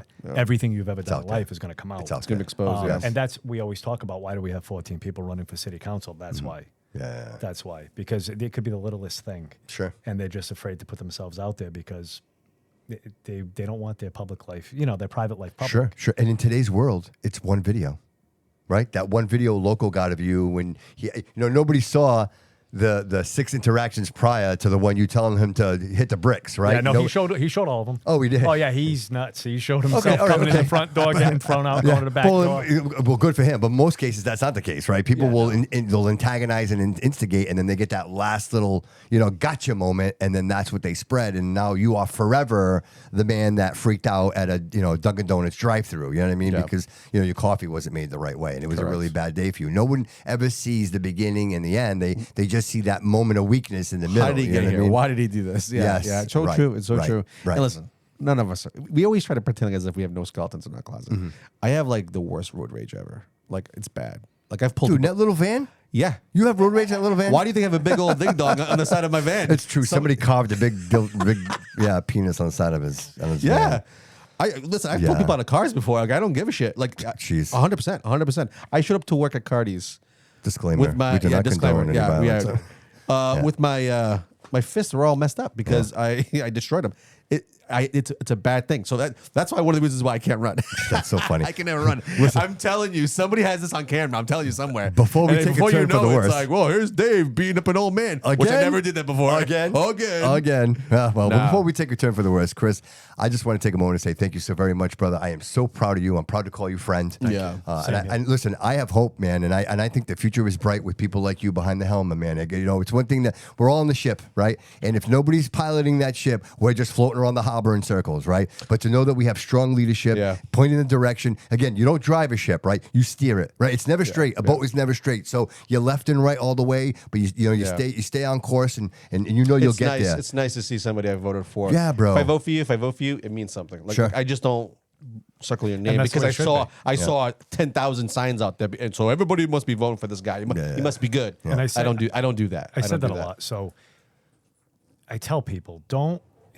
People say all the time, well, I'll ask them, why'd you vote for that person? Because they're my friend. Or they seem like a nice guy. Yeah. For one, being a nice guy in this political world doesn't always work. Cliff Pond will tell you that. Doesn't always work. Oh, yeah? You have to have it in you to be able to fight back and say no. Right. And when you're voting for your friend, I always say this, well, that person's your friend. Would you give them the password to your savings account? There it is. And they're like, no. And I'm like, well, technically, that's what you're doing. Yes. You're allowing your friend to spend your tax dollars. Yes. If I could say anything before I leave, Of course, man. I want people need to pay attention. If I don't do what I said I was going to do, I said I'm going to vote on all increases. I can guarantee that. I can guarantee it. But pay attention, because the second I don't do that, I want people to say something, because you have to hold your politicians, your elected officials accountable. Pay attention. And I say that all the time. Yeah. Please pay Yes. attention to what is going on. Yes. And by the people paying attention, holding the politicians accountable, Yep. that is the only way things are going to change. Yes. Yeah. Agreed. I think the people of Florida can rest a little bit easier tonight. Sure. And to that statement, having Chris in. I'd like to hold you accountable. The first time we sat down, obviously one of my biggest concerns was the incinerator, and we talked about that. And I just wanted to give you an opportunity to talk about that for a second, because I know now you have the power, man. So I will address it. All right. I can guarantee that. I don't care if there was 5 paint cans thrown down there or 5,000 paint cans thrown. I want to know what's down there, because it's in a report. An investigator said that it's in that report. Well, the investigator put it in that report. There's something down there. And we're just building, we're putting a $16.4 million complex right on top of it. So, and it is what it is. During my campaign, I got so mad that I went down there and knocked on doors and handed out flyers with the mayor's office number on it. Yeah. Because those people all pay taxes. They're single family homes. Yeah. And nobody knows what's in the ground there. And not for nothing, I spent a lot of time in that building. So my father worked. So every weekend he'd bring me in the break room, me and my brother, and he would do, if he was the foreman, work in the God Shack, we'd hang in the break room, the old break room. I spent a lot of time there. So what's in that building that I'm spending, you know what I'm saying? Yeah, right, and not right, back then. No, but right. What are these gentlemen and women that work there now? Like, they're going to go in that building and they're going to do 20-year careers, and there might be something down there. Right. What is the big deal? Not to mention the residents, right? That stuff's all seeping in there. We have water down over there, So one right? paint can leaches 4 to 5 square feet. Dude, So how many do you think? Did they I've have an been told estimate? pallets worth Come on. is what I was told. How big was this hole? Wow. It's 30 feet deep. Oh. Are you kidding Well, me? the city did say, the DCM director did say that I was mistaken because it's cement walls. The last I checked, it's Chris, you're too aggressive. yeah. You're too aggressive, Chris. He did say I that. heard that. I agree, David. He's way Calm too down, aggressive. Chris. You're too aggressive right He now. did say that whatever was down there, he didn't deny anything being down there. Yeah. He said whatever is down there wouldn't leach through Wild. because it's being held in by cement walls. Pour oil on your Of cement course. floorings. That makes me Because feel a lot better. Seepage. Yes, and my main concern is you have a waterway right behind it. Yes. You have Yes. you have Quikasham right there, you right? have those townhouses being built 100 125 yards to Yeah, the west. We're putting all these people around this property. I've been down there twice to the city council as a civilian, Yep. as a resident taxpayer, and asked them please just halt all work Yeah. immediately. Sure. Yeah. Right. Find right, out what's right. down there before we're pumping all kinds of money into that property. Yes, definitely. What would it hurt to have a soil company come in and test it? Just test it. Yes. Well, I can probably guess as to why they don't want to do that. Yeah. Because I have FOIA requested the city, and I requested any communication that mentioned testing of the soil, Yep. and there was nothing. So, Well, I can say this. I had the opportunity to interview a lot of the city councilmen that are in place now, elected. Sean Kadim, Cliff Pont, Andrew Raposa. Those three right off the top of my head. I mentioned this to them, and they all agreed to support you in this. Okay. So I'm holding them accountable right now, live on the show, that they said those words, that they would support you in this endeavor, and I support you in this endeavor. And if there's anything you need from me, if you want to use my platform to get the word out, brother, we are here for you, man. Because I think it's such an important, it matters. This matters because this is the beginning of change. Like this is where it starts. This So is just we're one not thing. going to just put up with it. no, Yeah, and people Right. kept asking, why are you bringing up the report now? Yeah. The report is meaningless to me, right? There's a bunch of things in that report that I'm not even mentioning. It's that one issue. Yep. Yeah. Is Right. that building? Yeah. We're putting all that money into it, and what happens if the soil is contaminated? Right. What do we do? Right. The millions of dollars we've already pumped into that building. And then there's that, and then there's the potential future losses. How do you as well. clean it? You got to clean all that out. And all that, and again, it just falls on the taxpayer at that point, right? Yeah. Well, listen, we got to let him go because his Go girlfriend's enjoy gonna, your dinner. Yeah. Happy anniversary I to can you feel the guys. eyes. Yeah. I can feel the. I'm kidding. Oh, I'm you kidding. give a She's massive so sweet. hole. She's so patient. I'm so grateful. Thank you so much for being so patient, Cap. she's really been very appreciate it. sweet, very sweet. Chris, thank you so much for coming in, I brother. appreciate you I guys. hope you'll come back soon, Oh, right? absolutely. Like me casa, su casa, bro. Whenever you want to come in and sit down and mingle with the audience, brother, you're always welcome here. You're Definitely. a friend of the show. You're my friend, and I'm really, really happy for you, bro. Congratulations. Not as good of friends of you as you and Kadim, though. Oh, dude, we're tight. We're tight. Team's OG. Yeah, I got a picture of him right now. Look, see him? There he is. Huh? See how good he looks? There he is. No, Sean, I joke. Sean's a good guy. Yeah, he's a great guy, man. He's a good dude, he's a yeah. good No, guy. and like I said, we have a good It's council. because of that post, huh? You should. I saw it today. Yeah. So I said when I go in there, I got to bust on it. I love it. I love it, But we do have, from the way it looks now, we have a pretty strong council. bro. Yeah. I'm So, excited. yeah. I'm actually. I'm excited. very excited. I'm super I'm very excited. excited. Yeah. I can't wait to go to the meetings. Like I've never been excited to go to the meetings. I'm excited. I want to go. Yeah. I want to see you guys in action. I want to be there. I want to support you, brother. I want to see you in action. I want to do Absolutely. that. Absolutely. Chris, thank you so much, brother. Thanks, Chris. Yeah. Thanks. All right. Thank you, everybody, for being here. Really appreciate it. Make sure you like, follow, and subscribe to the show. Just one quick note. This Saturday, we're having a giveaway. Chris, you're going to be there over at the Brew House District on South Main Street. That is an event that is being organized by Social Table 617 is the My buddy Marco. Yeah, Marco. Marco. Oh, and so- a tidbit to that. Me Sure. and Marco go back no kidding. years. Oh, Really? he used to be an officer. What a He great was an guy, officer. man. We EMT. Yeah, we were great guy. constables together. No Yeah. kidding. Years Yeah. ago. What a super guy, man. Yeah. Yeah, Super, I had yeah. the opportunity to sit with You him. know what's for a minute. funny? Anybody who's ever met Marco and knows Marco will never say a bad word. He had about some Marco. great things to say about you. Oh, he's the best. Yeah, you called you already. He's like, you David, your cousin? I said, yeah. And he has such great things to say Great about guy. you. He's a great So guy. look, that little mingle interaction that took place spawned this event, and so we're gonna be working together a lot, and we're gonna be sponsoring a lot of these events. So I'm it'd be really nice to have excited. him on board. It is it's this weekend. It's a Rat Pack event. They've got Sinatra, and I believe it's a Dean Martin singer. It's not a ticketed event, so you have to make reservations. Make reservations. Gotcha. They do tables. They serve alcohol. Food? They serve food? They serve food as well. you go. So we're giving away a table for 4, 2 bottles of wine, and an appetizer. So we're going to give that to one of the listeners. We'll be doing that. I was going to do it tonight, but I'll do it tomorrow morning. But we're also going to give away. I had the pleasure of meeting someone. I hope she doesn't mind me saying so, but I won't mention her name, but just by happenstance, this wonderful woman, I'm sitting at the bar and we start talking, and she's telling me about her experience here in Fall River, and she had some concerns. She lives down over on Ferry Street on the condos over there. And there was a situation with a neighbor, and she's like, the reason I'm here is because I've never had any luck with politics. I've had some major concerns with neighbors, threats to my life, and I reached out and tried to get help, and nobody helped me. And I'm here today for change. And we were talking. She lost her daughter. Her daughter was 22 years old in a car accident. You know what I mean? And this woman decided to she gives her life. Like she's part of the Nurses Coalition. And she's just somebody that just keeps giving back. And I won't say her name now because I didn't get her permission to do so, but we got her a table. So she'll be nice. there. She'll be there on Saturday. Nice. I'll let you know who she is before you go. Yeah, please do. If you want to say hello to her. And we got her a 4 table, and she'll be Sweet. sitting there with some wine to Congratulations. enjoy that. So Enjoy the please night. go over, and we'll be giving that away. Like, follow, and subscribe to the show. I won't keep anybody here any longer. David, you got anything, buddy? No, I'm good. Georgie, you got anything? All right, buddy. We appreciate you. We love you, and we will see you next time. And remember, all roads lead here.